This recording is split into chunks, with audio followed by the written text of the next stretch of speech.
Hey everyone, this is Tappers here again, and welcome to the finale of the Kirby's Dreamland Let's Play. So you're probably wondering, why am I going all the way back to Grassland?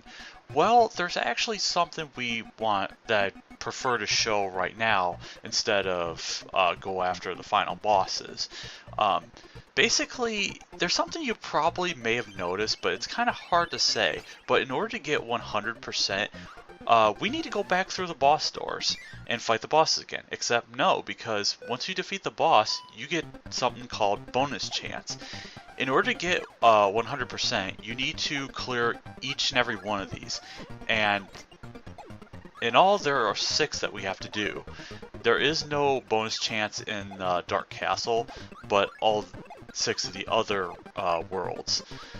This first one with Wispy Woods is kind of easy. You just avoid the apples and you get the stars. There are 14 stars that you have to collect in each of the bonus chances. Basically, you just have to get 2 extra lives. And if you get all of them, then you get a clear, which we will see right here. As soon as the game takes over for Kirby, we get a perfect, and you get another extra life, so you get 3 in total. I always find it weird that it just, this is a way you can grind lives, but I just kind of find it weird that they, I guess, require it in order to get 100%, but, whatever.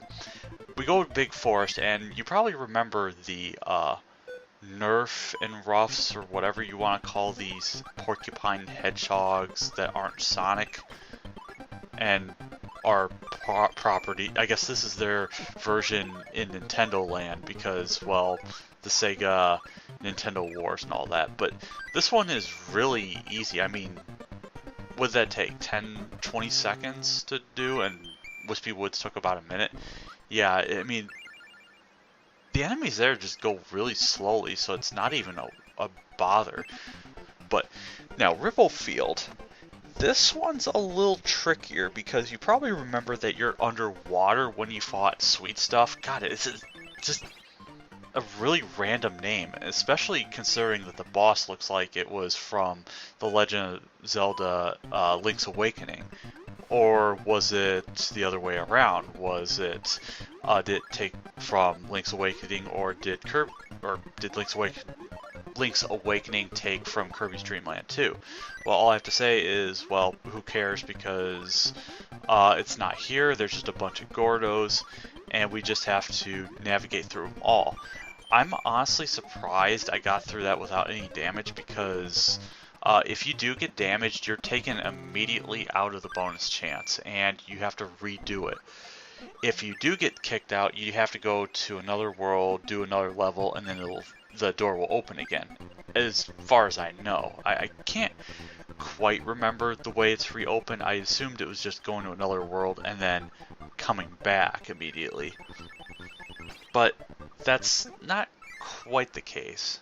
But now we've got Iceberg's bonus chance, which is a little dangerous because you've got the stalactite icicles that drop from the ground, and the thing you have to be careful with is that these things bounce and they also fall at random speeds, and that includes the star pieces, because if you're not careful, you can lose out on star pieces because they only bounce once and then just fall into the unknown abyss that's below the screen and all that. And also that one, if I was in the center, that one probably could have hit me, which is kind of, that would have been a jerk move and all that. But now, the bonus chance in Red Canyon, I will say right now, is what I think is the hardest one of all. And the really weird thing about this whole thing is I only practiced this once, and I failed pretty quickly because now I probably didn't mention this, but so far the only boss we saw in a bonus chance was Wispy Woods. Other than that, we never really saw the bosses in the other few before this. So basically, we didn't see Nerf, we didn't see Sweet Stuff, we didn't see the Ice Dragon. We do see Mr. Shine, Mr. Bright again. But This one I consider the toughest because if things don't sync right, you could potentially either get hit or you could lose a star off screen. Like right there, I could have probably lost that one. Now, technically the pattern is kind of predictable in a way. I mean, by that being, Mr. Bright bounces on a pattern and then rolls forward, or bounces a couple different patterns and then rolls forward. Already I'm forgetting, but it doesn't really matter because now we've got the last one, Cloudy Park, which this one's not particularly hard as long as you're paying attention, but you need to be quick about it because, well, for one, we don't see Kracko in this, or Mini Kracko, but you have the stars and the Mini Krackos popping out of the clouds. Now, you can tell where they're going to pop out, but you don't necessarily know what's going to pop out, and you just have to be ready. Presumably, you won't see 3 mini ones in a row before a star, unless it's like right at the end.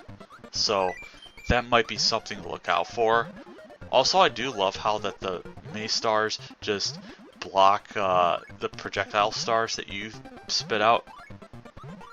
I mean, it's kind of a pointless thing to state, but yeah, this was a complete perfect on all of them on just one recording session. I didn't do any editing on this, and I was expecting to have some trouble here, but yeah, we just beat all the clears, and I may as well spoil this right now as I hit the reset, which was just me holding a few buttons. But technically, I got 100% already, so I just edited the bonus before we do the final boss. And if you clear if you get 100%, you get 3 different options. You get a sound test, you get to do bonus mode if you feel like it, but I don't see really any point unless you get rewarded after. But I think the main interest is the boss endurance, which is boss. And you basically have 1 life, you get no copy abilities, and you just have to do your best. As we watched Kirby do his best breakdancing impressions and swimming and charades. But yeah, so in a moment here, we are going to cut back to the actual action. So we are just going to reset, and in a moment, we will return to the game proper as we take on the final bosses. And this would be the part where this would be a new recording, except it really isn't. This is still the same audio file. But yeah, welcome back to Kirby's Dreamland 2 proper as we enter a silent castle in the sky and get ready to disturb DDD's sleep. Yeah, we get to fight DDD, and he's he's much different than he was before. I mean, he seems like he's doing the same stuff, failing to hit us. He's got his hammer, he's got his inhaling Kirby powers, penguin style. Also, he can jump in his hammer and all that other stuff. He does the ground pound, but in a moment, we're going to see a really ugly side of King Dedede. He's just going to throw his hammer, and then all of a sudden, he's going to go berserk. Exploding fireworks, hammer shots. I'm not really sure how he does it. I mean, he's probably got fireman's temper or something like that. But you need to be ready to jump at the right time. And you also want to, like, expect when hitting him. Yeah, I wasn't expecting him to actually jump right there. It almost seems like he's got a pattern where he like does that jump thing, then he does the inhale, and then does the exploding egg inhaling or whatever. I wanted to grab that thing, but I couldn't. So it's whatever. I mean, I could use a copy ability, or well, okay. Actually, I was also going to mention a partner, but I don't think you can actually take them to the boss room because for some reason they have massive width and it's like impossible to climb up or something. I honestly don't know, but we have one more hit on King Dedede as soon as we yep, we just baked him alive and he's pretty much done for. But is he really? He's pretty much out of it, but we're going to collect all our rainbow drops and combine them together with earth, fire, needle, cutter, stone, ice. With their powers combined, we get the rainbow sword. And with its presence, we draw out an interesting looking dark figure. This is the one behind it all, none other than dark matter. Or, in this case, a humanoid version of dark matter with a sword.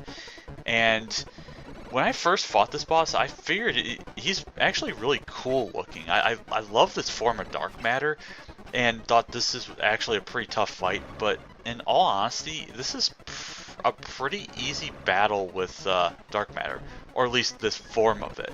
All you need to do is get really close to him, and then when he does that sword in the air, and then you can just slash the projectile and do a lot of damage to him. Of course, for some reason I'm expecting a different attack. Like, sometimes he will do the sword beams, Link Legend of Zelda style. Also, he can do the rush attack and all this other stuff, but I thought I could stay hidden up there, but I clearly couldn't. Also, in case you need to know, the boss rush does include him and the actual true form of dark matter. This is, well, dark matter. And immediately you just saw that I took a ton of health off of him. I mean, look at that. One more like that and he'd be dead. But in actuality, he's an unpredictable bastard because sometimes he just flies all over the place and he can actually just hit you out of nowhere. And there's really no reasoning for some of his movement. Like this rush attack, I mean, he starts to go upward and then he goes back downward. And then he just flies up there, shoots dark laser beams, which you can hide in the corner for.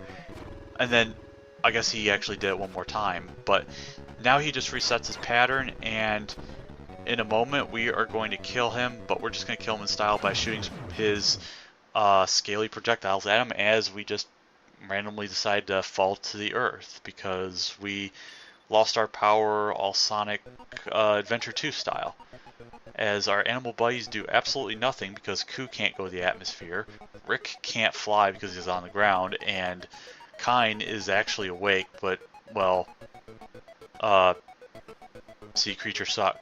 Also, DDD is witnessing all of that himself, as he's actually conscious, because, well, he was possessed by dark matter, as you kind of already know. And that's kind of an odd-looking Kirby sprite. But, yeah, that was Kirby's Dreamland 2, created by, well, the unfortunately late Satoru Iwata.